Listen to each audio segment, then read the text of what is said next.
Okay, good morning, everybody. We got kind of a slow start this morning. It's 8:33 and I'm Darren Hamilton, Chairman of the Jefferson County Board of Supervisors.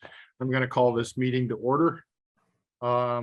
First item on our agenda is acknowledge the minutes from the previous meeting. Second. That meeting was December 12th. I have a motion from Sandquist, a second from Drish. All those in favor signify by saying aye. Aye. All those opposed, same sign. Motion carries. Okay, we're going to meet with Dwayne Hines, our county engineer. Morning, Dwayne. Good morning, supervisors. Busy week last week, cutting brush, grading road, replacing driveway culverts and doing some ditching.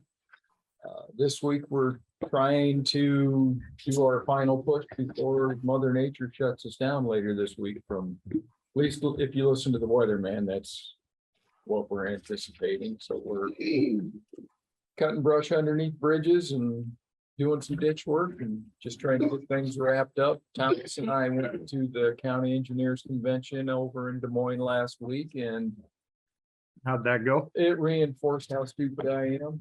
Well, that's good. We're always looking for that. Oh, basically, the more I learn, the more I find out I don't know. Where the feds are going to require a change in our bridge inspection program. I'm not exactly sure what that's going to entail, other than probably more money and time on our part to meet their requirements for the bridge project funding. We'll keep up to date on that and deal with it as it arises.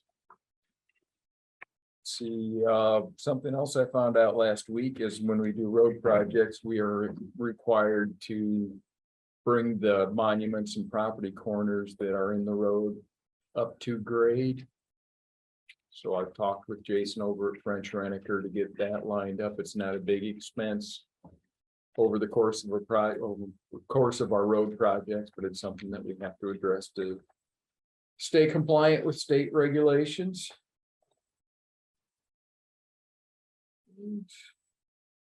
Talking with Billy, we've got some issues with our wheel loader that we've had all torpor down trying to troubleshoot off and on over the last 3 weeks, and we're still working on it. I'm not sure how expensive that's going to be, but it's one of those things that needs to be fixed. So we'll take care of it as it arises. And we're also investigating getting a plate compactor so that we can compact when we do our cross pipe replacements. Right now, we're trying to get a roller down in the trench as they bring that backfill back up. It's not as efficient as a plate compactor, but the plate compactor is going to run us around $20,000. And if we decide that's the way we're going to go, we'll add that into next year's budget and probably cut back on our building fund to account for that. Other than that, we're just keeping on, working on final plans for our overlay project, and check plans for the overlay project have been submitted and kicked back to us. So we're getting those finalized. Chip seal project final plans have been submitted that you guys signed off on. When we get the final plans ready for the overlay project, we'll get those on the agenda for you guys to give them a once over and sign off on those. Were you able to contact anybody at the railroad last week? They took care of it that day. Good. Not sure what hit it, but it looked like somebody either had their dollies down or something that caught. There's a metal band that runs around those concrete panels on the railroad crossing. And it looks like it caught under them and peeled that whole piece of metal up. They had to know they hit it. Oh, yeah, it was a low boy with a really huge, I think, honestly, the reason they went on Pine is they knew they couldn't make it through the underpass. It was that wide and high. And so there's clearly the no low boys on this crossing sign. Yeah, for a reason. And we followed its tracks till it got to Pleasant Plain Road, and then it must have turned right. Or if it went straight or turned left, we couldn't see where it went to. But once it got off the gravel, we couldn't pursue it any further. crafty devils.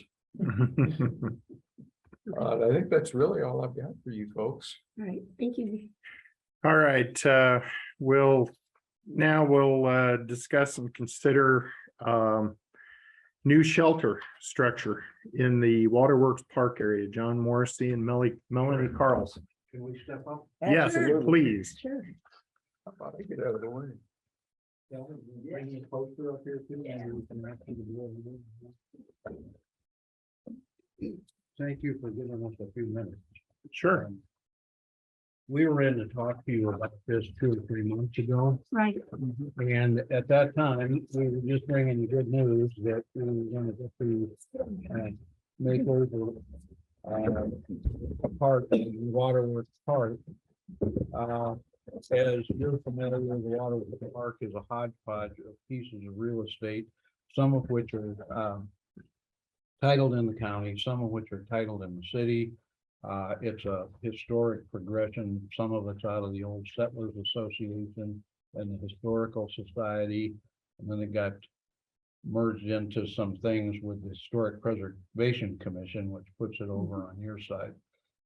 And at this point, the area that works best, does the most public good, is a piece that encompasses land that is presently controlled by the county. And we sent you a letter on December 14th. mhm, That letter has a description on it. The description is borne out on a drawing, which I'll set this in front of you, but basically this shelter house, which has been designed by our city engineer and has been costed to fit within what we have from the, yeah, let's send that down. And so, here's B Street, and then this is the sand volleyball courts, so we're just south of the sand volleyball courts. This is kind of the original area that I showed you, I think probably last year. It was, so, we had talked with the Park and Rec Board. There were a couple different things that were discussed.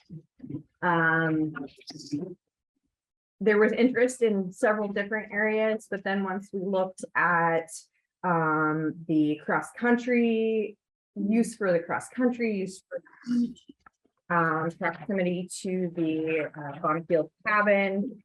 Then also we finally decided on this area because there is a little bit of a straight area in the driveway there that would allow for speed bumps and a decent sight distance so that we could put a couple speed bumps there. So for anyone that is crossing, we could get traffic to slow down right there. If we would put the shelter on the other side, there's really not enough flat land that's not going to totally disrupt the cross-country course.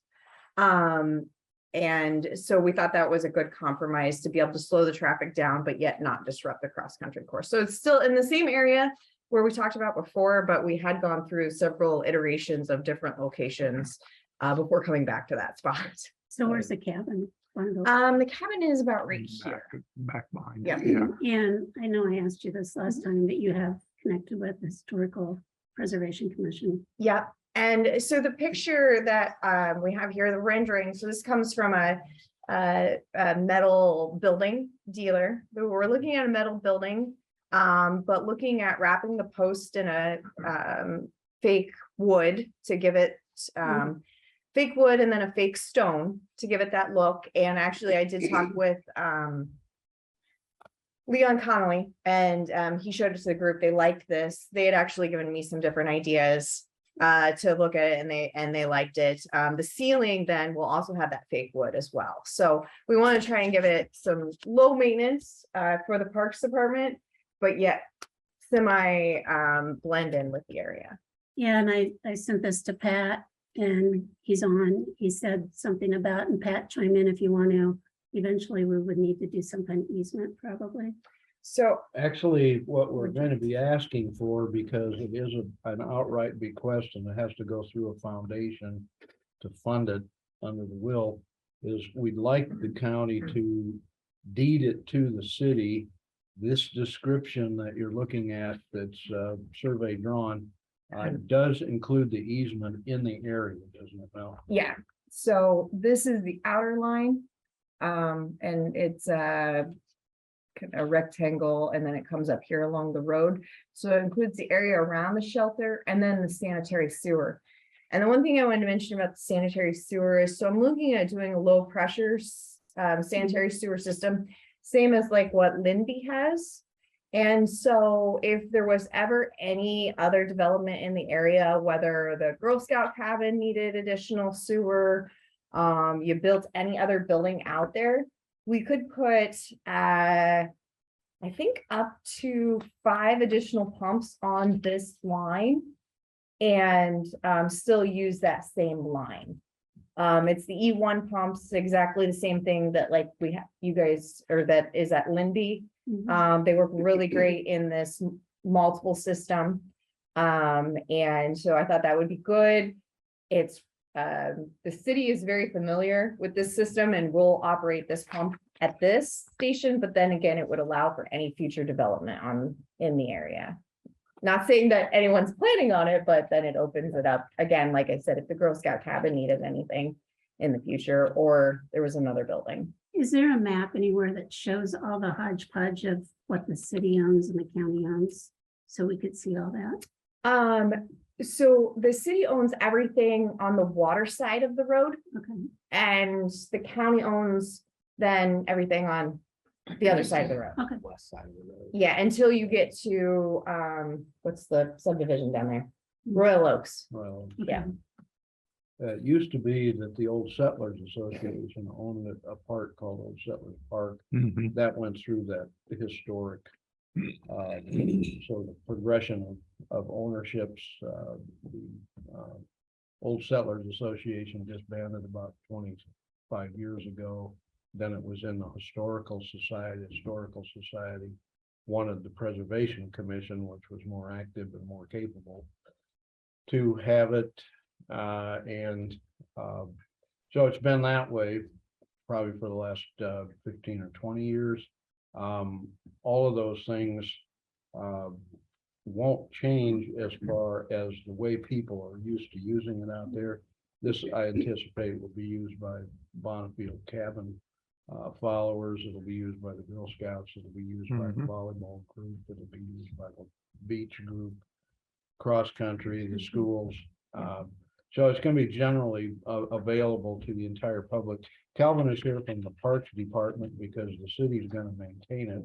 How many months a year would you anticipate? Is it going to be 12 months a year as far as the way it's kept? No, yeah, we'll be the ones that maintain it, take care of it. But when we get into the winter months and it starts cooling off and winterizing our bathrooms and stuff like that, that'll be a part of it. But like this facility here, you can see in the picture that it'll have like a kitchenette in it as well too. So we've touched a little bit on like the cross country meets, but then just on our side of things, we've been hosting more 5K events and family days out at Waterworks Park. And this will be a great addition to have for stuff like that. And then also we did a Halloween event out there too. And we were kind of just set out with like canopy tents type deal and was serving food and stuff like that in an event that had, close to 300 people at. So this, I definitely think will be a great addition because that park right there is a very family friendly park and it desperately needs something like that in it. Outside area of the shelter is set up to have 12 to 16 tables. The backside, which isn't in this picture, but is where the new ADA compliant restrooms will be. And it'll be a nice sized facility. It's costed somewhere between $225 and $250. Yep. And our bequest from the Felger estate has got basically $500,000 allocated between a shelter like this over at Chautauqua Park and a shelter that this is pretty much the Park and Rec Foundation discretionarily thinking this is the next place that's needed. The Felger singled out Chautauqua Park in their will as an example of where they thought a shelter needed replacing. They weren't crazy about the old A-frame that was up there, but this will be as nice as the one. Chautauqua Park will have a shed next to it as well as this kind of facility. So this, as far as a multi-purpose thing for the public out there, will be much nicer than what's out there right now. Mhm. And essentially, we're trying to keep this moving so that it can be bid this spring. But to do what we're talking about with your board, we'll need to come back to you with a resolution, a deed, which will have the county attorneys review for you and the county engineer review for you. And that deed will be inclusive of the easement that's in the sketch there. So everything will be encompassed as far as the management of utilities, plus the site will comply with what has to go through the foundation, Mhm. and will be compliant with the will. We're anxious to get the will to the point where we can have the court approve the distribution that we have planned here so far. And we want that to be something that can be found of record as far as the probate court and records over here as far as real estate. By the time we get to the point where we're into bidding and we're into contracting, we're into having it go that way. So Okay. that's why we're here now, is to have this headed into the new year with the things we need to show that, yes, we've done exactly what was requested in the will. And I don't have it marked on the sheet, but I've been able to avoid all of the large oaks. As far as needing them removed, there's a beat up hickory tree that will have to come out. And I think a smaller oak, but as far as the big, 36-inch oaks that are out there, all of those, we're staying away from them. There may be some trimming of the branches in order to get the construction equipment in there. But we're not filling around them or needing them removed for this placement. Good. Yeah. And then the sewer line, there's enough spaces between them that will trench an alignment that will stick away from them, and then we'll go up towards the road and stay near the road for that. Anyway, our request today is that you allow us to proceed with the documentation based on this survey plat and the description we gave you with our letter of December 13th. All right, so we have the description that's in front of us. We've had it for a little while. We can do this by resolution right now. I'm certain that we can approve the use of the ground so that they can begin construction, and then also the lease for the area. Any comments from the public on this here or on Zoom?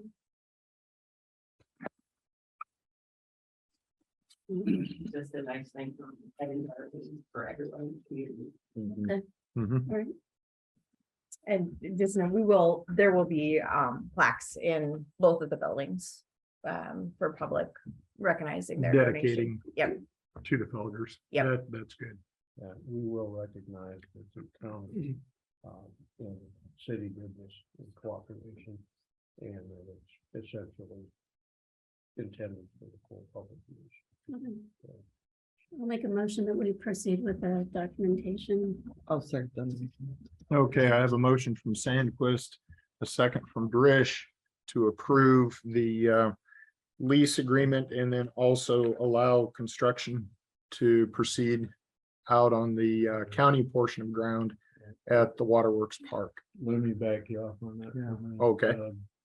Chairman, we need a deed. Yeah, So it won't be a lease. We have. well, to then ensure that's this. what it was, proposed Waterworks Park lease property description on the top of the page that is above the description already. Oh, Hey, Pat, I've got a question. To get a deed, does that involve public hearings or? yeah, it will. Yeah. Time when we have documents to approve we'll have to do that, but I'm sorry if that's on the top of the description. Yeah, no, Not that's why I, It's- On the agenda, Darren, it doesn't talk about a lease. It just talks about consider new shelter structure at Waterworks Park. So you can Yeah. make whatever motion you need to make today. Then, John will follow up with the paperwork and I'm sure communicate with our office and we'll take a look at that. It's the process as described is doesn't sound problematic to me. Obviously, you'll have the last say in that. There will be some public hearing anytime that there's a transfer of real estate either to or from a municipality. But it's a process we've done before, so it's not a big deal.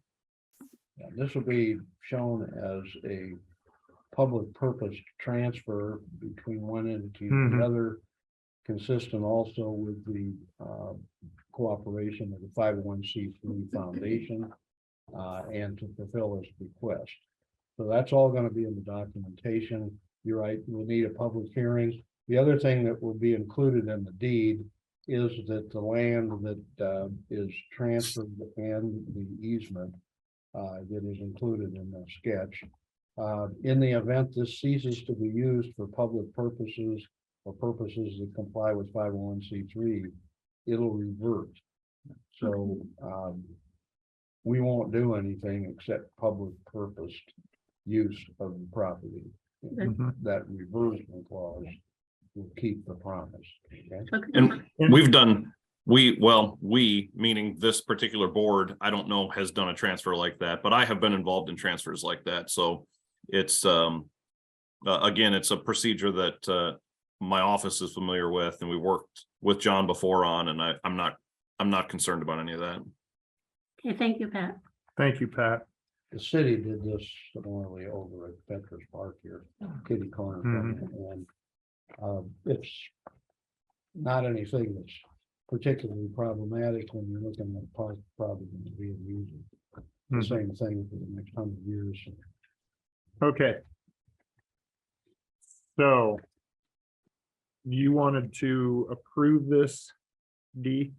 I'm allowed to proceed with documentation. Yeah. Okay. Is that a correct motion for That you? sounds like Second. Okay, so I have a motion from Sandquist to move ahead with proper documentation concerning the use of county property at Waterworks Park for new shelter and restroom setup that'll be built out there.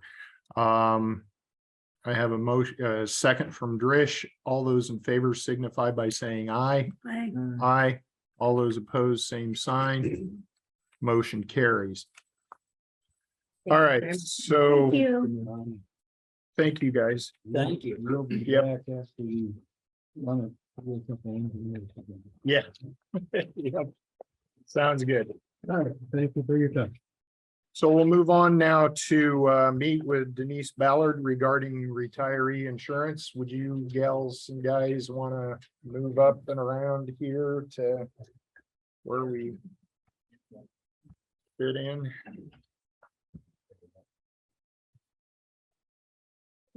Good morning. You'll have to be careful of that cable. that runs Okay. there.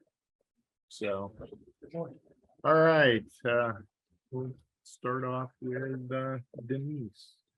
Good morning. I think for the benefit of the group, let's do a quick introduction because normally it's Sure. just Cindy and I. This morning we did ask Todd Ackerman, Kelly Augustine to join us just to help with some historical data as well as policies and procedures. So Kelly, if you want to start. I'm Kelly Augustine. I'm the Director of Operations from Employee Benefit Systems, or EBS. And I'm Todd Ackerman. I'm President and Unit Leader for World Insurance here in Iowa. I think everybody- I'm Denise. I'm the benefits consultant for the Iowa Governmental Healthcare Plan representing Jefferson County, and then Cindy Allen, Group Liaison with IGC. Okay, Okay, so we are here as a result of a meeting that took place last week. I was brought in on Zoom and wasn't real sure what the meeting was going to be about entirely, if it was about budgeting or about Cobra or next year's renewal. So didn't have all of the information in front of me. So today we're here to answer questions and, address any concerns as it relates to the early retiree benefit plan and associated premiums. Okay, D. Questions? No, but one day when I was in here last week, I got a phone call and Randy, thank you for being here. But, during that conversation, it sounds like, Randy's on Zoom. oh, Right. yeah. Alan's in the room Alan's with us. here. Why am I looking at this? Anyway, Cindy's on. Yep. So just to recap this a little bit, this first came to our attention sometime in October, that the county's been paying for retiree health premiums, and to my knowledge, since I've been on the board, we've never been aware of that. And so that just came to our attention. And so we have 2 or 3 meetings just in discussion on that. We've had some of the people this affects here. So that's kind of where we are. I guess it would help us if we understand how far back this goes and how this started, because in our employee handbook, as we've discussed, it clearly says that that's covered by the employees. So the employee handbook, of course, I don't have access to. I did see that somebody, I don't know whose phone was texting me last week, but somebody did text me a picture of the employee handbook. So that's the first time I've seen that. But as it relates to retiree premiums are typically a product of the employee rate, your full-time employee rate, active employee rate. So the state of Iowa requires that you allow early retirees to stay active on your plan until they hit age 65, assuming they qualify for IPERS and a few caveats that allow them to be eligible. So since inception, since EBS started doing administration for your COBRA, which I think we said was 2007. I have 9. Okay, so 2009, it has been administered that way. Your employee rate is set, and then depending on which plan, there's an associated premium with that rate or with that plan. And then that rate becomes the COBRA rate and the retiree rate. They all have the same premium, with the exception that COBRA has a 2% admin fee added once it's triggered. Once the employee actually goes on COBRA, that 2% gets triggered and is payable to EBS. Otherwise, all 3 FTE, full-time employee, early retiree, and COBRA all share the same premium rate. And it's been that way since 2009. So when we get our annual paperwork, and I have a bunch of them here, there's nothing on here that would indicate anything about retirees. Nope, the rate is set. So whatever your rate is, whatever rates you set, then the retiree rate and the COBRA rate are a direct, there's a direct correlation between the rate that you set and then the rate that is offered to the retiree and the COBRA. Your employee stated premium. Yeah. I mean, I think it was requested 10 years of data. We are required to keep 7 years plus 1 day. So we do have that where we have 7 years of correspondence back and forth with the county indicating that these are the rates, and questions as it relates to, can you confirm our retiree rates, those types of things. And why don't you review for us how many people this is currently affecting?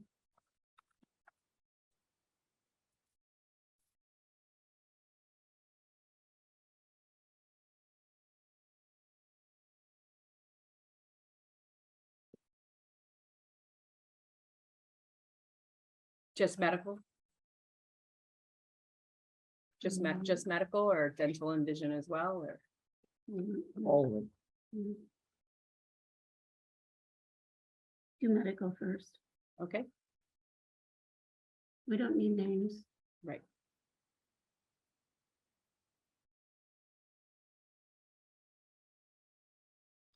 Six on medical. And I think you had said all those were family except one. No, I think the opposite. They're all singles. or yeah. Anyway, it turns out that family is now a single, and how long has that been? Who are you asking? I'm asking. Is that correct, Cindy? When we talked last week? No, we are not on a family plan, but I believe there is another family that is. I don't know. I think it's another family other than us. Okay, thank you. You're Yeah, on the fence.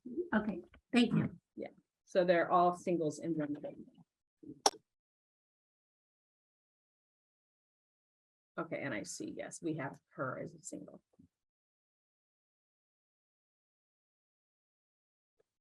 So how much money are we talking about monthly? So the monthly premium for all retiree participation, so this is gonna include your vision and your dental, is $5,759.31 monthly. The employee stated premiums collectively for that group are $3,349.91. So the difference between there is $2,402.80, which is the Jefferson County cost. And that, all of that material, including its math, can be found in the September 13th packet that I gave you, in case you want to reference it.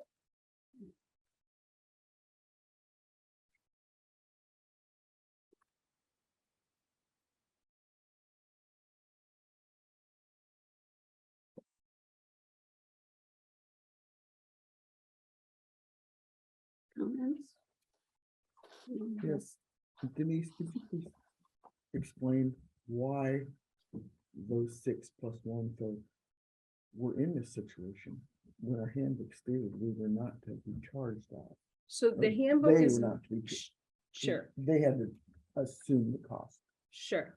So the handbook is an internal function, and unless that's communicated with me, I wouldn't know there's a discrepancy between the way EBS administers your plan versus the way you've written your handbook. I did get that last week, so that is in my possession now, but it was just a picture Sure. that somebody's cell phone sent to me. Yeah. I did that. Okay, Denise, when did you realize this? And I think we should ask the auditor's office, and everybody, when did we realize this? in 2009, when you set it up that way, Okay, so we've been doing this since 2009? correct? Wow, Yeah, I mean, that's a terrible misuse of our county's funds. I'm not yeah, saying those it's your are, fault. right, as I say, those are understand that. internal Yeah. decisions, yeah.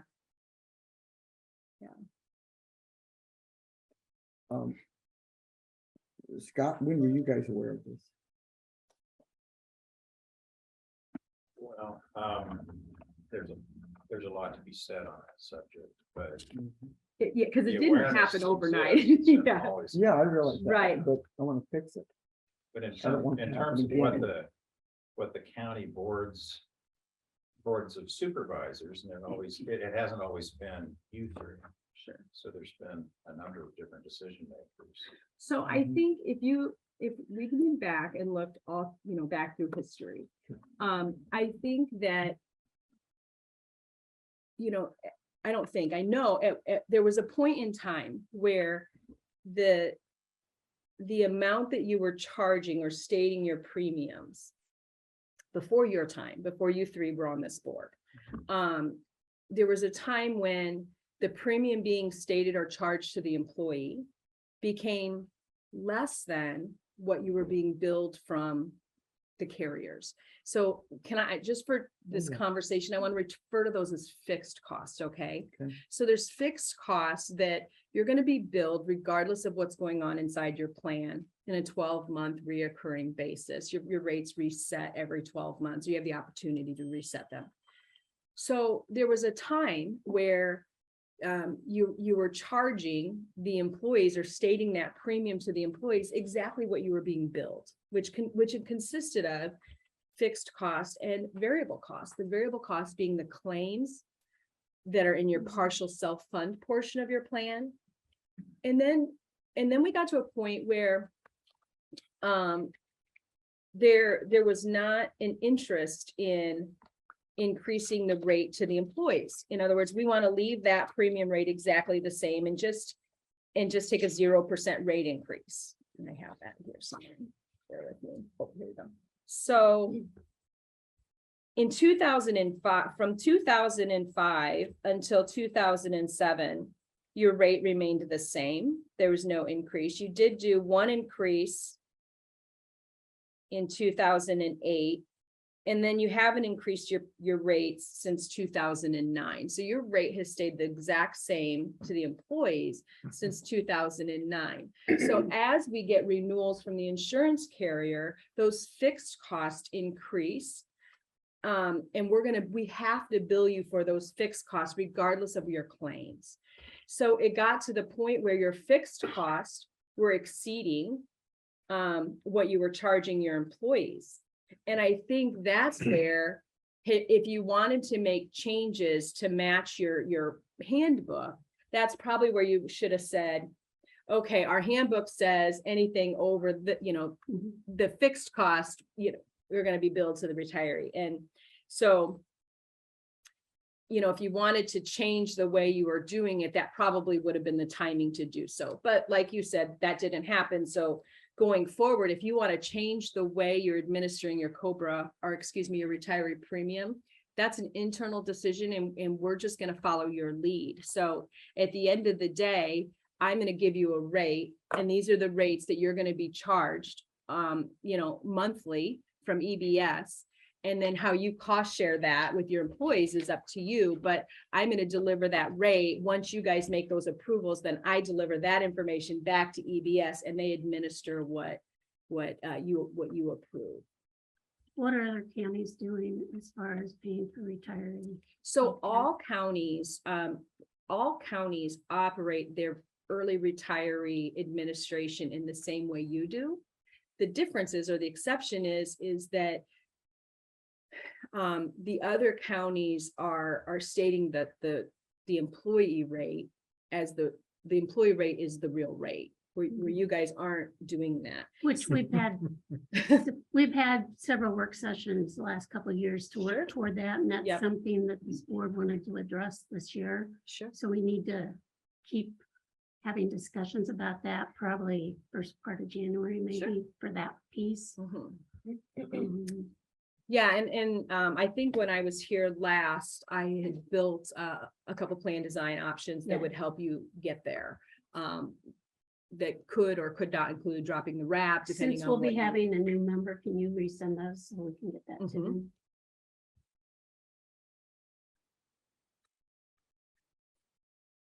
So really, I guess to answer your question, not just all IGHCP counties, but really every group, because I asked for some stats from Kelly last week. I said, how many groups that EBS administers COBRA for?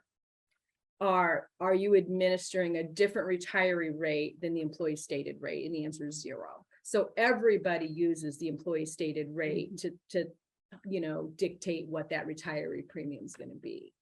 Yeah, and it's not, the issue here is what's been made clear to us. We just want to make sure there's plenty of discussion on it, is the county's paying for something that clearly we didn't know, because we had in our handbook that was approved in 2019, that retiree health plan is they can stay on it, but they have to pay the premium. So therefore, they're rocking the hard place. Denise didn't have a copy of the handbook. But we, obviously, everybody in this courthouse, everybody that works here hadn't read the handbook either. So a lot of blame going around. But if you didn't have it, how could you read it? Yeah, I mean, typically I don't always see handbooks unless I'm working with a union negotiation or something like that. So that's not uncommon that I wouldn't know, everything in your handbook. Yeah, but maybe we should have better communication. Okay. It's all about that.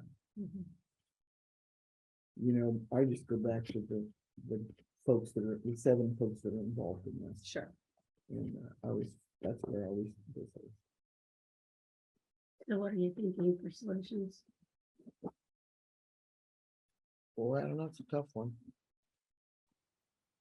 I guess the solution is maybe when a new, number one, when a new employee starts, maybe we should tell them this, you know, when they retire, maybe we should tell them this. As far as what do we do with these 7 folks? My suggestion for the 7 that are currently on it is to leave them on it the way it is, but any new retirees that are coming up in the future would adhere to the handbook now. And I know that we have a few people that are planning on retiring within this next calendar year. Sure. And if we're going to correct something, it's going to have to be done in a way that doesn't affect the previous ones that were already in a program that they didn't know was incorrect for the county to be doing. And then anybody new that's going to retire would then have to follow what those guidelines are set out in the employee handbook.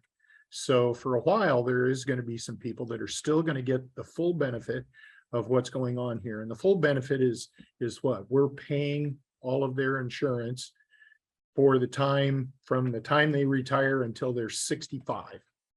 If I remember correctly. It's not really all of it. Not all of them. Well, more than what, There's a difference. more than what was expected. So, You have any comments? no, Scott was gonna make a comment because Yeah. we kind of cut him off again. He was trying to comment earlier and Denise cut him off. And then you're- If the board's wishes are for those in the retiree classification category to pay the full cost of their chosen health plan, there's been nothing presented to them at the time of their early retirement Correct. that would suggest that rate beyond June 30th, because annually things are reviewed and adjust.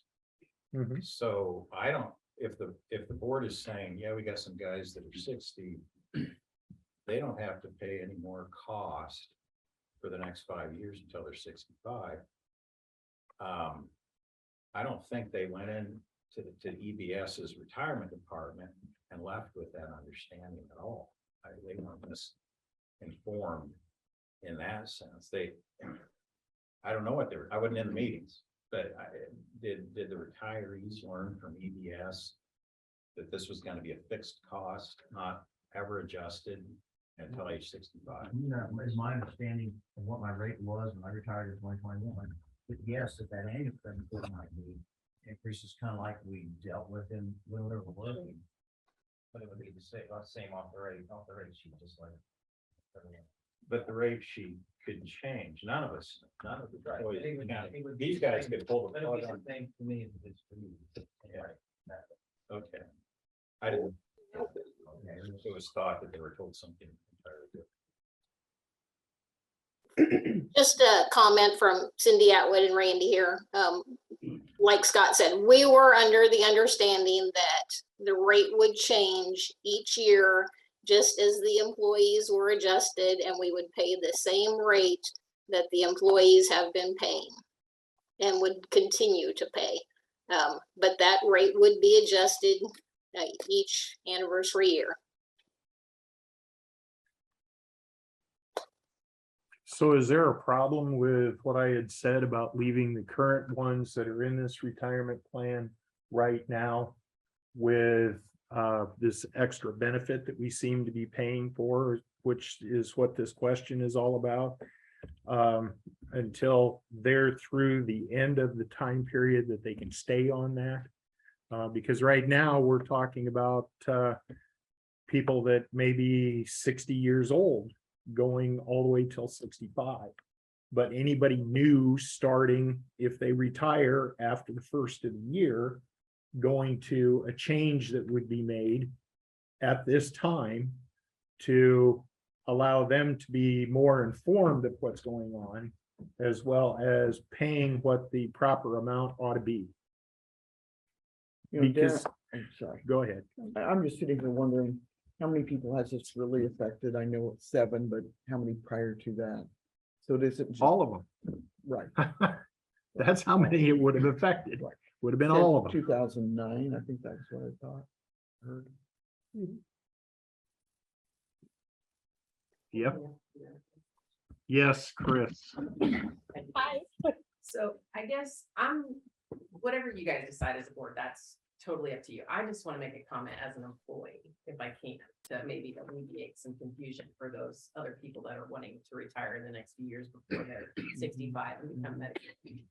So I went back to my office and looked at the handbook again, and from reading that, I have no idea what the cost of insurance is, because you don't put your insurance cost in the handbook, because we meet annually, so that I totally understand that.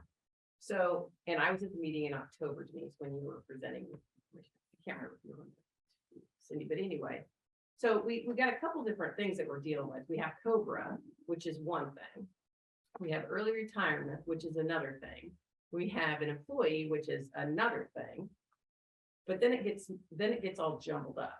So, and I've said for years, Denise is shaking her head. I've said for years that county employees do not understand the full cost of their insurance. I've said this, I don't know how many meetings.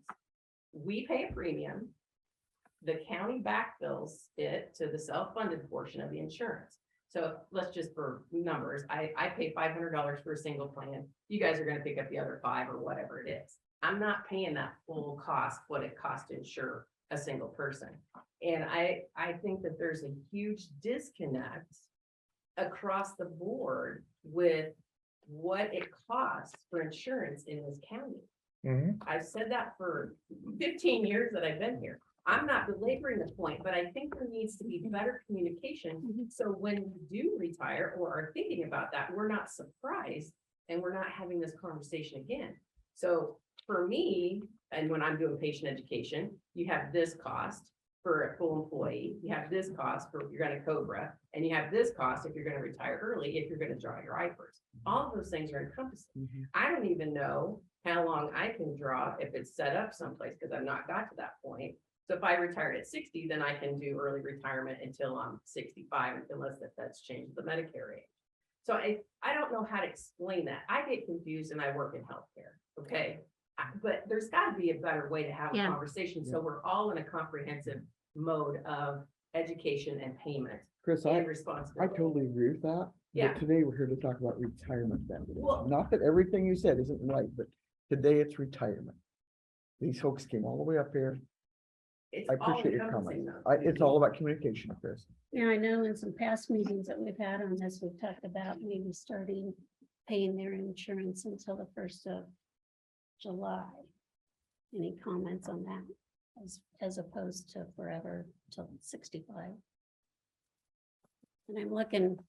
So if you're looking at 65, how many people are, how close are we? How those 6 people? Most of them. within a couple We have one years. individual at 63, 58, 61, 64, 57, 63, 63. But we were also counting on this benefit when you're retired.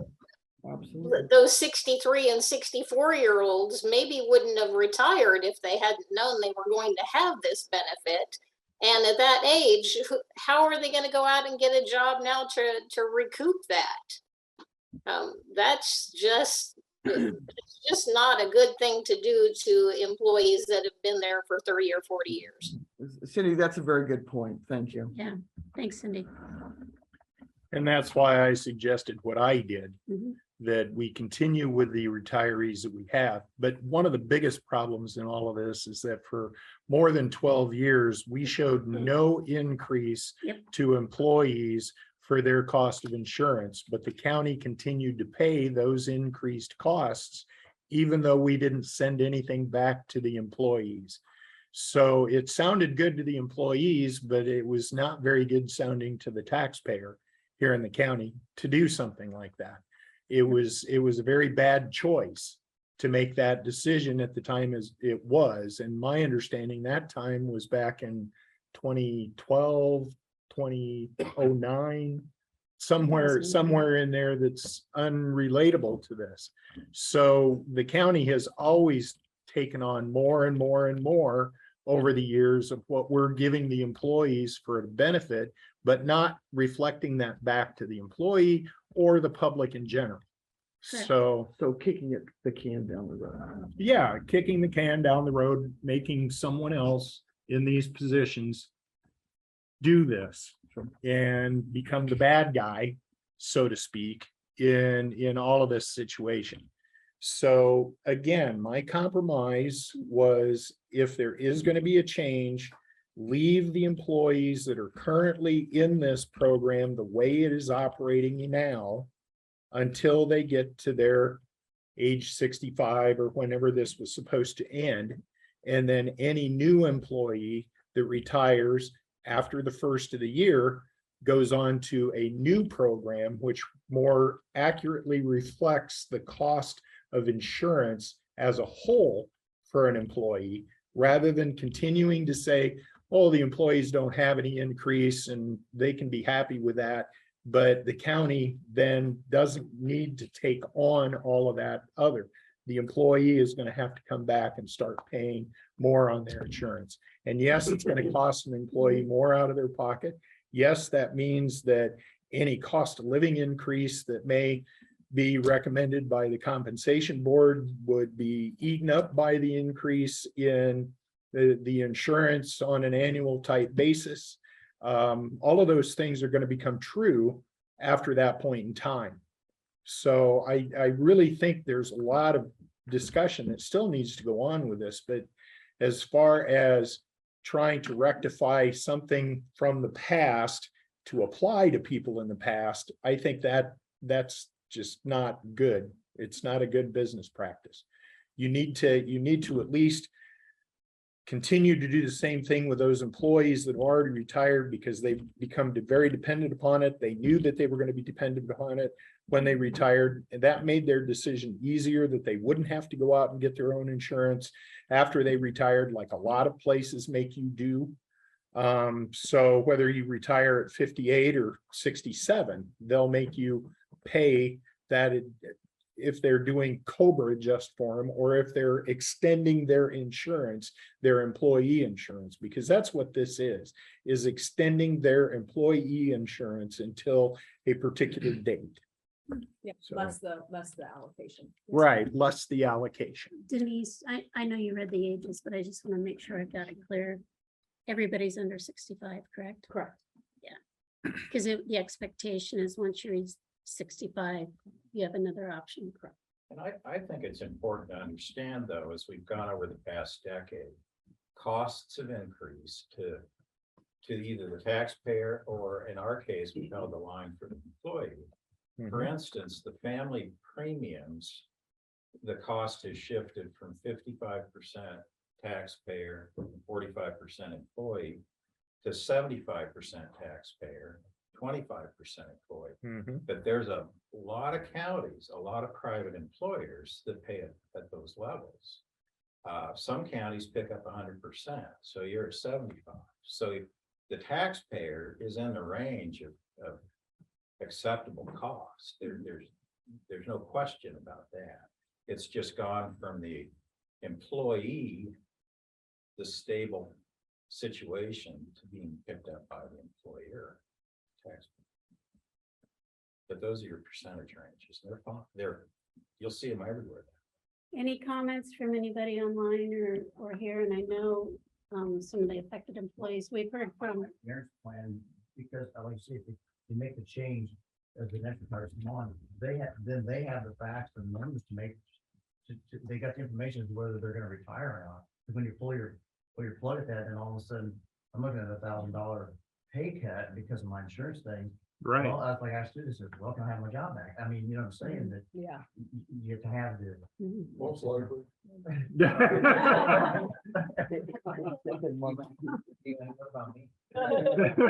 Sure go. Yeah, thank you. You just need to have, I mean, so we have to gather information to make decisions, so. Exactly. We're grandfather in, and then, you know, coming down the road, then they would have everything out in front of them, and then they could make their decision based on all the numbers.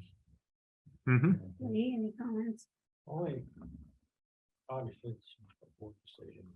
It's nice to be in this position right at the particular moment, and know it's a tough call. And Darren, Darren's assessment is along the lines of the way I've been feeling. The only, and maybe Darren meant this, but the only caveat that I would place on that is for the retiree, regardless of what the county ultimately does regarding the employee and insurance premiums. For the retiree, if there's a 0% or a 2% or a 5% increase in the premium, that would be passed on during the time frame for those Yeah. that are currently retired that were promised a certain thing. So in other words, if the insurance premium comes in at 3% increase this year, they would see their required contribution go up that same 3%. But that being said, it's like the old saying, once you open Pandora's box, it's damn hard to close it. And I think that what Alan said is accurate as well. You made decisions predicated upon the information that they had at their disposal. And we're looking at roughly round figures, what'd you say, Denise, $2,400 a month. So roughly $27,000 a year. And these folks will drop off Mhm. at different rates as far as that part of it goes. Anybody online have any comments?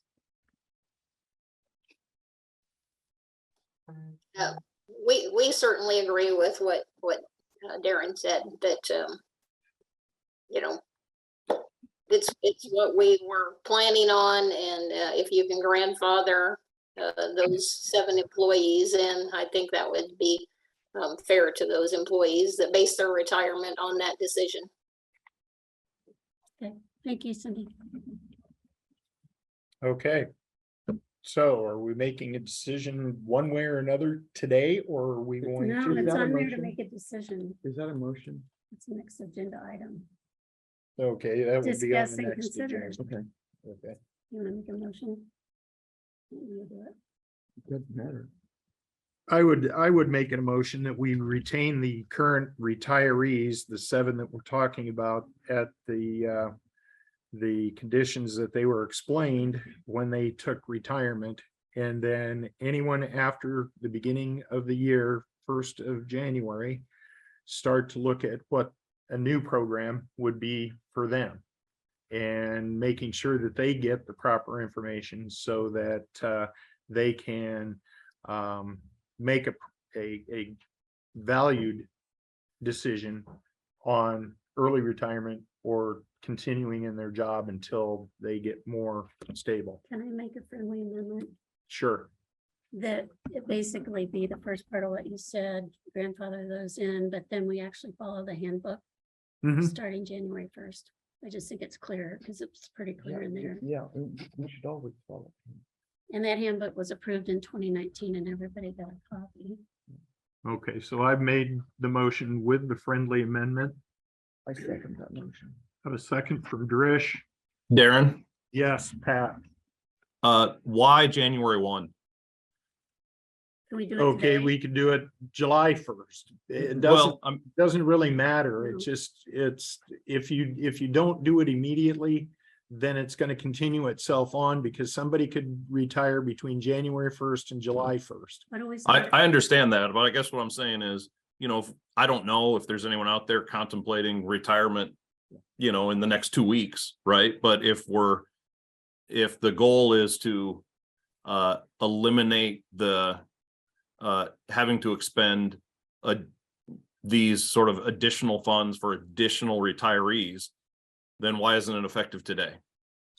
Okay, I can So I change that to take back my second. December. Okay, I'll modify my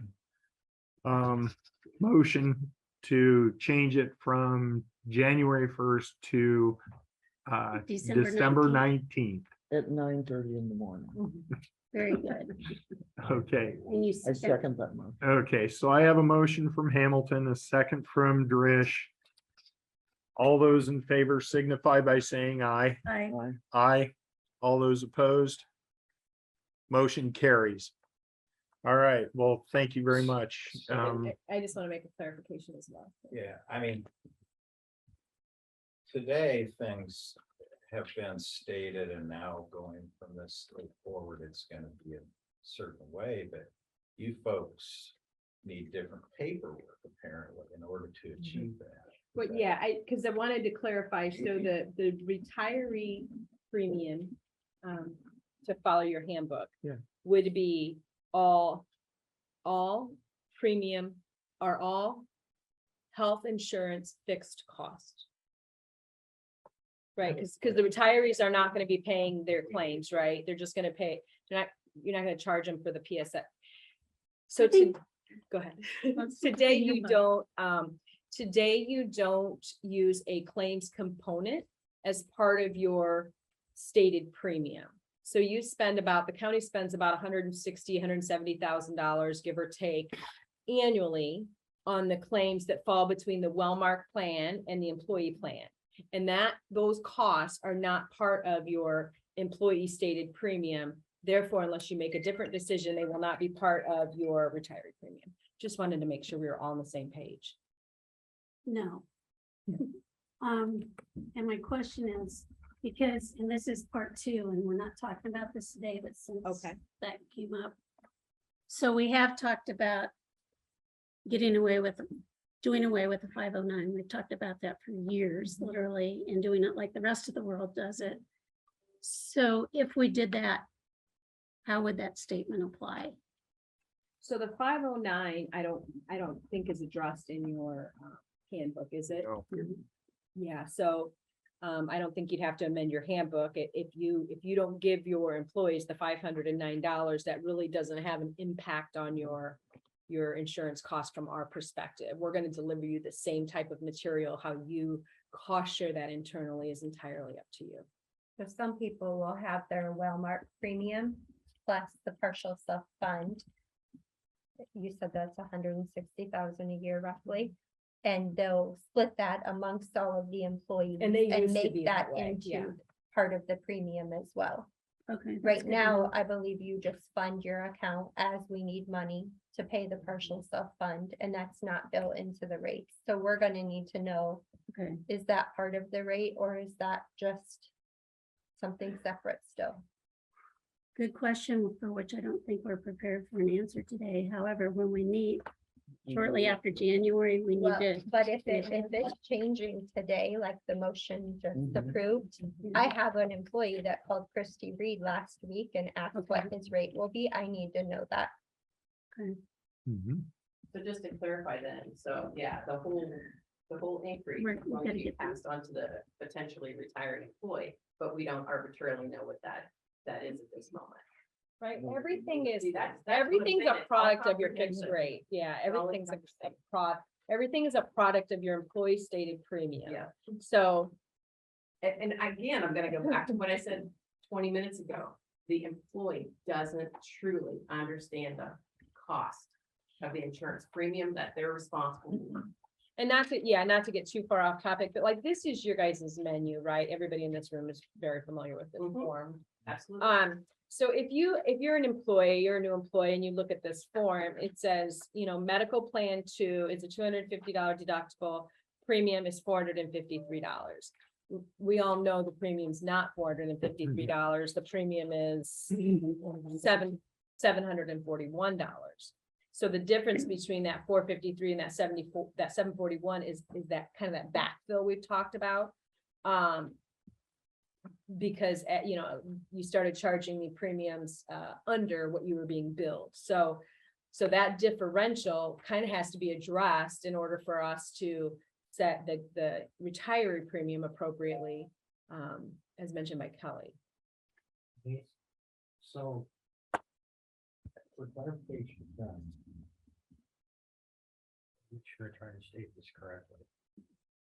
Obviously, the county is subsidizing the insurance premiums we have for years.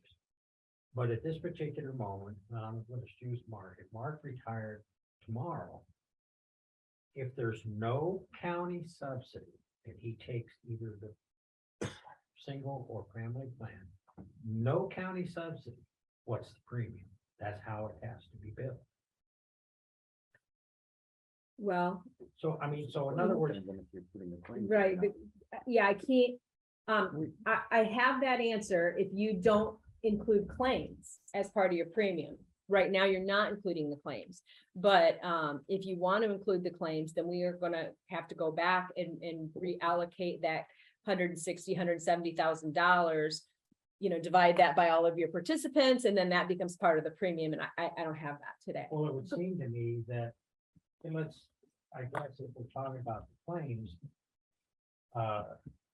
then would we not have to adjust each individual separately? Because, all right, so in other words, these retirees are going to fund everybody else's claims if we don't pass. it on. No, No, no. here, this might answer it. So I looked up what's in the handbook. Says continuation coverage under Iowa Code Chapter. My phone's doing funny things. 5098. Employees who retire from county employment before age 65 are eligible to continue in the county's group health insurance plan up to Medicare eligibility. A retired employee is one who has applied for it and is receiving a retirement allowance from IPERS. Coverage must be continuous in that the employee must elect the same coverage at retirement, and the retired employee must pay the full cost of the premium. For purposes of this section, a retired employee is one who has applied for and is receiving a retirement allowance. So here it says they pay the full cost. So does that answer the question? And that's in our handbook. So, I No, mean, I you don't have think to it does. determine whether claims is part of your full cost. Because each entity does it a little bit differently. Do you see others not include plans and stuff? Everybody does that differently. Because right now, for instance, a family's 1,802, and that's a well-marked pricing and doesn't include claims. Claims would add more lives. Mhm. But 1,802 versus the 936. But to your point, it's not each individual person's claims, your claims, you know, it's 160,000 divided by your population. That makes up the deal. Yeah, I had done this for a previous meeting. If you wanted to put the claims back in the cost, we would start out by funding that around 20% of the county's exposure. If we funded it at 20% of the county's exposure, that would produce $147,000 of claims money. To, you know, so a little under what you're using, but your claims fluctuate year over year. So if you put that $147,000 into the premium, that would add about $100 to a single premium and about $211 to a family. And then, so that would be put on every premium, and obviously not just the retiree premium, every premium. And then that would cover most of the costs of the claims incurred by employees.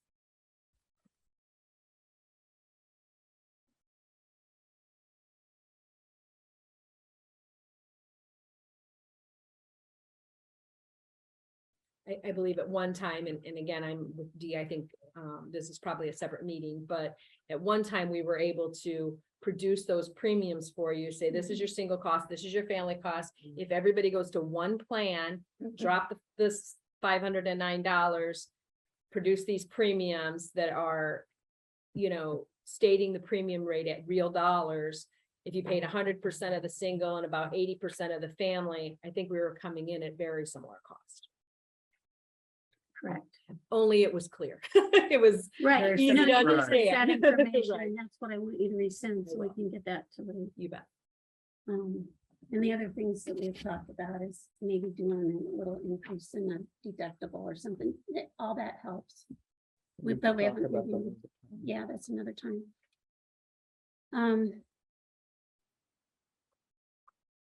So. I guess. again, it's another time, but Yeah, no, so today, even though we made the change, we just changed, you still need the clarification on, If we make the change as it's been described this morning, we will be charging the retirees all of the insurance and fee fixed cost. There will Okay. be no variable or claims cost within those numbers. well, that seems like a compromise. But And the that, county's paying some Progress. and they're paying some. I don't know, it just off the top. but seems- again, that was not what was stated to the 7 that we currently have in this program. Right, And to bump them up because of what you just talked about would be rather unfair, as far as I'm concerned.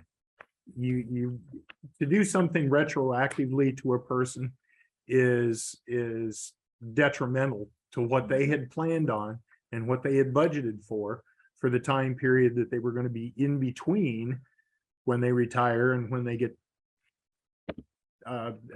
Medicare. So, I still go back to leaving the current retirees where they're at, but changing anybody that would go on forward from here into the future that would retire with this new program setup as we're talking about. What complexities is that going to add to you guys in order to fulfill that? I don't see it as a complexity. I'm concerned that down the road, if the retirees are now getting a better deal than the full-time active, that could create an issue. I think that the expectation of the retiree, and correct me if I'm wrong, is that their premiums would be a factor of or consistent with what full-time employees are being charged. So I think if you make a change that- at the full-time employee level, I think it would be reasonable to assume that that's going to impact retirees as well. wasn't this already approved though? Like, Yes. mhm. that's what I thought. I already had it written down. I mean, we already agreed to fund it. Grandfather it in, That is correct. That's right. so, And it would only be for the 7 that are currently in the program. It wouldn't be for anybody that retires tomorrow, because we set it to December 19th. But eventually, those employees will all disappear from this program, and anybody new is going to live within what the new program would I be. think that's what Denise was trying to establish, is what is that premium? The stated premium, the full premium right now is predicated upon the fixed cost, correct? And there's no, what do you call it, claims cost in that. Correct. So the board has to make the decision whether or not, starting today at 9:30, as Susan said, is whether or not the premium for the retirees going forward will be the fixed cost, or whether or not we're going to include the premium in that, and if we include the premium in that, and I'm just asking this as a sidebar, does that have to necessarily be what we do for the current employee? No, when you say premium, do you mean claims? Right. Okay, so, they can be different. The regulation relative to how much you can charge really lies with the COBRA, not the retiree. So if you want different rates for your retiree and your full-time employees, that's up to you. That's your call. We administer what your decisions. So I just wanted to caution. I want to think forward as well, so. yeah, I but think I'm, the only thing that Kelly was wanting to know is just because we do have somebody that's saying, I want to retire, what's my cost? And that's what we're trying to figure out, the cost going forward is to. Is help it that answer that question. employee part and that subsidy part? right, okay, On your rate sheet, I think what you're saying is, okay. That would be, yes. so for that question, we're not talking about the 7 that we've already addressed. Right. We're starting Going now. forward, Right. just going forward. Okay. So full fixed cost would be, if they came to it, it'd be 740. what is 741.32? If they wanted For a the- single plan. Yeah, And what is it with the, and the family on that D is no, what, with the claims? another No. $105, I think, to that, add another $100.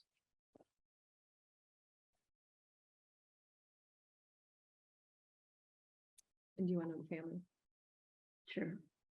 The fixed cost on family is $1,837.80. And the And the claims, claims was roughly $211.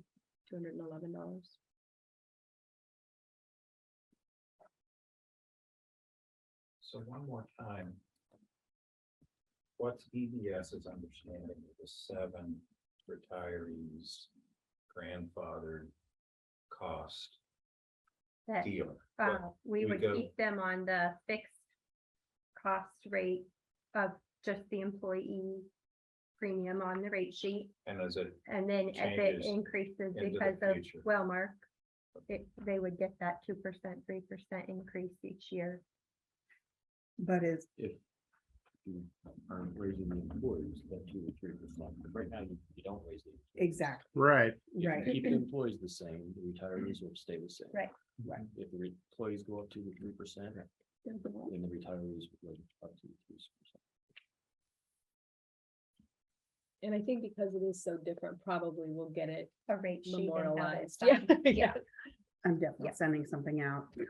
Yeah, Okay, this is current, this is retiree, this is Cobra, and then I'll have a sign off yeah. as of January 1st, and that's what we'll get every June then. or well, Cobra's pretty prescribed. by law. Yeah. It is, Cobra's but easy. that way everybody knows. Yeah. Okay. But Okay. moving forward, we have retirees. That they the cost of premium at this point, but set aside the claims portion, just the 18,031 whatever and the 941 or 741. So as I understood the board's motion, that future retirees will pay that amount plus any premium increase. It wouldn't necessarily have to pay, would not necessarily be piggybacked on whether or not we gave it to the employee. This would be the retiree's requirement according to the handbook to pay the full amount. Whatever that full amount ends up being over the course of the time that they're retired, it's not relevant to what we decide to do or not do with the employee. That motion was specific to future retirees. And if maybe Pat has to, maybe we have to do an amendment in our handbook to better define what the full premium is. Why should we mention? It is. It is. We've had so many conversations, I think we don't need to. But I thought our motion was more about the current retirees. That's what I have. That's, I was in that. that's, And then you asked about if somebody retires tomorrow, because you had a right. call. So that's what this discussion is. So, Then it defaults to what the handbook. Yeah. correct, which is the full cost. And that would include any premium increase. Mhm. Yeah, I don't know if Pat needs, or if the board needs to amend that language to be a little more clear. I don't know. That's legal. full cost is full cost. Isn't it? But again, that's We're still mixing two things together. That's here. correct. We're not keeping two things separate. And my motion was to keep two things separate from the other by classifying the current retirees to stay what they're doing as grandfathering them in. Yes, that's right. And then after today at 9:30 in the morning, Correct. anybody that wants to retire will have to go and follow what's in the employee handbook, which is 100% of the premium. Yeah. How much more Just simple could Pretty that simple. be? Yeah. I You mean, that's know? what's in our handbook. We and can't any change that changes here. somebody might want to do, we should talk about it. now. So the premium, Correct. the premium as adopted today by the county is fixed cost. That's premium. Yeah. Claims are not in your premium today. We need to say claims or not, if that's. Okay, let's say in the future, if we combine that, because we've had that conversation, then it's gonna be whatever everybody else does, right? Yeah, I mean, if claims become part of premium, then I think your handbook will still be correct. Okay. Because it revolves around premium. Mm-hmm. Another way to look at it is, remember several years ago, and I'm looking at you on the board then, we talked about doing some kind of an incentive for early retirees, and at that point, we didn't take any action because we realized we weren't able to do that. But this is kind of a little bit of a something. Only for those that have already retired. No, but I even mean, if we're gonna, If you're gonna Do the- include that, but, so I just need to clarify, so for the good of the order, today, a single premium is, if somebody's to retire at noon today, what is the single 9:30. premium and the family premium that they are responsible for? That's what I wanna know, The single premium is $741.32. okay? And the family premium is $1,837.80. I know those dollars were referenced, but for the good of the order, I wanted to clarify in that capacity. Thank you, Denise. Thank you, Chris. Thank you, Sue. Conflict.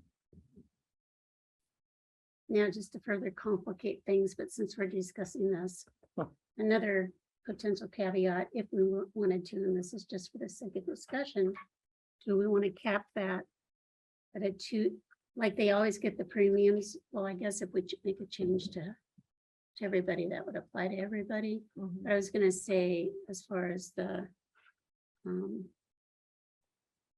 self-funding claim part, would we want to cap that at a 2-year thing?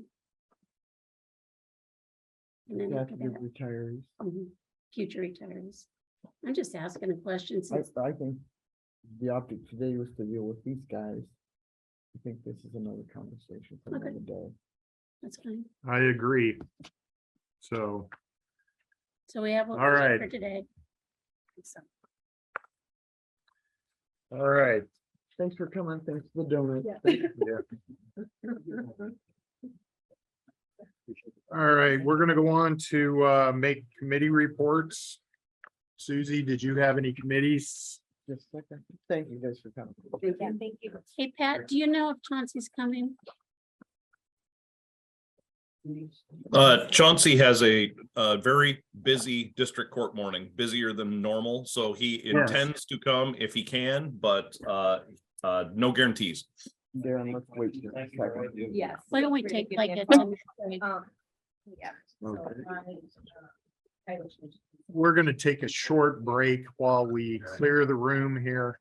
I'll leave the Zoom going at this point in time, but we'll return in just a few minutes. All right, we're back after a short break. We're gonna go to make committee reports. I've got a lot, but You're the first thing. okay. We had 3 ambulance board meetings last week, including one on Saturday, and a breach was filed with the current company on Tuesday that they would have, it was sent on Tuesday and it would have been received Thursday. We met with the owners on Thursday for a good faith meeting. We got the response on Friday. Ambulance board met Saturday. And there's a possibility of filing an injunction for the contract.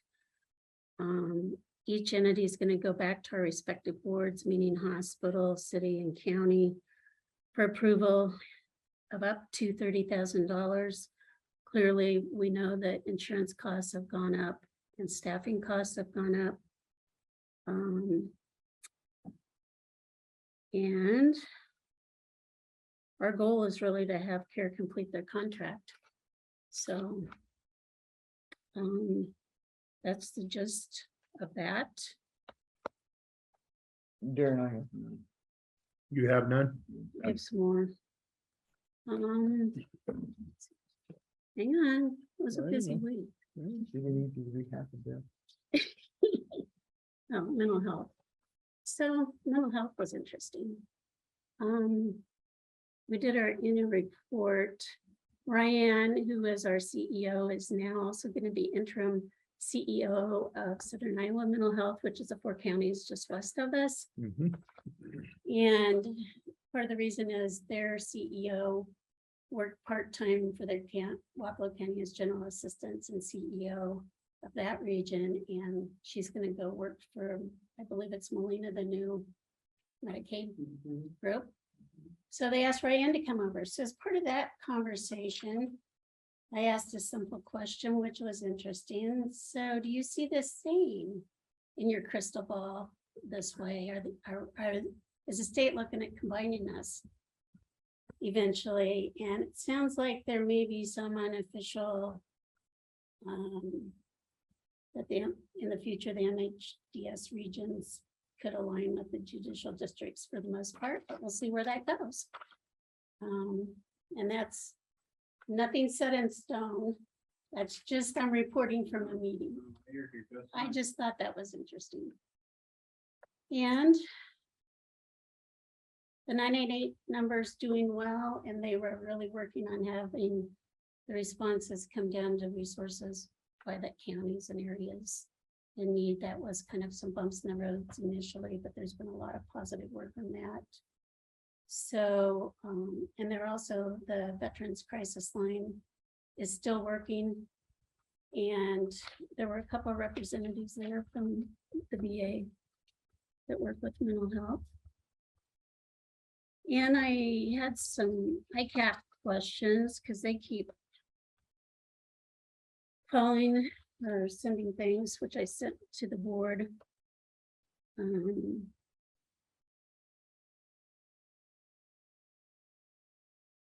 he sent us all, and this was on Thursday, and he sent it to the 3 of us, nothing to decide yet, but take a look at it. Remember when he met with us last week, he talked about some current deductibles and things like that. So that is in this email that we got. So we did that. We're going to need to figure that out sooner than later, I think. And they sent an invoice. Did you get this, Adam? I haven't checked it yet, moving on. You want that? Yes. Because usually Abby takes care of that. All right.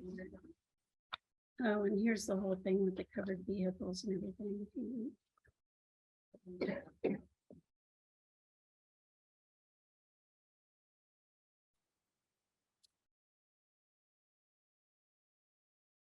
And let me see what else went on last week. There's something else, but that's a highlight. I guess are you guys keeping it the same? Because that'll affect the sheet. Well, so that would mean we need to figure out. Because I'm not gonna sit and work on this. It takes me several hours. Okay, so that brings me to, when's our next meeting? We had talked once about not having one the week of Christmas. We do have a meeting Wednesday with Mike Nolan on construction. So do we want to have a meeting after that so that we can act on what the treasurer sent us on the DOT 2080? And then What time is the meeting? about- 10 o'clock? it's at 10 10 o'clock. o'clock, and I have a 9 o'clock, and I'll try to be here on time, but I might be a few minutes I late. have a 9 o'clock as well. I should be. Okay. So So how about if after that? I'll call Joe between now and then we'll talk, but look at that email he sent. It sounds like we ought to look at that sooner than later then. Is that correct? I mean, this is due January 1st, and like I said, it takes me several hours, like a whole day, and then I have to get all of the department heads that have vehicles and property to sign off on it. Okay. So I really need to get it done this week so that I can give it to Darcy so it can be paid next week and hopefully get them by January 1st. So We do have there's a waiver sheet in here that says we'll get it to you by this time, but they don't really like it when we do that because A lot of money. Darren, are you available? How long will Mr. Nolan take? I would bet Mike would be less than an hour. Okay. So we'll just meet after that. That'll give us time to talk to, call Joe. I mean, we could call him now and have him explain that to us if you want. He's usually pretty good to answer unless he's, No, we can wait till Wednesday okay, and still have it taken care of with Abby. okay. I'll make you a copy of this. I think you're, but it just came, you wouldn't have seen it yet. Did you want Thursday? Yeah. just probably received it. Okay, so then we can have this back, then I'll have it. So look at this and maybe we can touch base tomorrow if you want, just so we get your input. Just code it. I know. Okay.